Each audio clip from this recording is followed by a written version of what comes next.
టాలీవుడ్ లో senior bachelor గా పిలువదగ్గ hero young rebel star Prabhas. Baahubali చిత్రంతో ప్రపంచం మొత్తం అభిమానులను సంపాదించుకున్న డార్లింగ్ ఈ ఏడాది 37వ సంవత్సరంలోకి అడుగుపెట్టారు. బాహుబలి కంటే ముందే పెళ్లి చేయడానికి ప్రభాస్ పెదనాన్న కృష్ణంరాజు అంతా ఏర్పాట్లు చేశారు. అయితే చరిత్ర సృష్టించగల కథ కావడంతో అందుకోసం ఎక్కువ సమయం కేటాయించాల్సి రావడంతో డార్లింగ్ పెళ్లిని పోస్ట్ పోన్ చేశారు. ఇప్పుడు బాహుబలి కంక్లూజన్ కూడా పూర్తి కావచ్చింది. ఇక ఆలస్యం చేసేది లేదని ప్రభాస్ కుటుంబ సభ్యులు పట్టుబట్టారు. అందుకు ఆయన కూడా ఓకే చెప్పేశారు. రీసెంట్ గా ప్రభాస్ తాను పెళ్లి చేసుకోబోయే అమ్మాయి గురించి మిత్రులతో చెప్పుకున్నారంట. వైజాగ్ లో స్థిరపడిన కుటుంబానికి చెందిన ఆమె తన కోసం 3 ఏళ్లు ఎదురు చూసిందని, ఆమె మంచి రూపవతి అని, ఎక్కువగా చదువుకుందని స్నేహితులతో వెల్లడించారు. గౌరవం కలిగిన కుటుంబం కావున నిశ్చితార్థం కాకముందే ఆమె పేరు చెప్పడానికి నిరాకరించినట్లు తెలిసింది.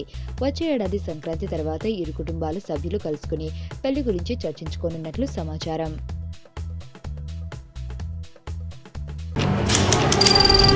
నీ స్నేహితుడు ఎవరో తెలిస్తే నీ క్యారెక్టర్ తెలుస్తుంది. నీ శత్రువు ఎవరో తెలిస్తే నీ కెపాసిటీ తెలుస్తుంది.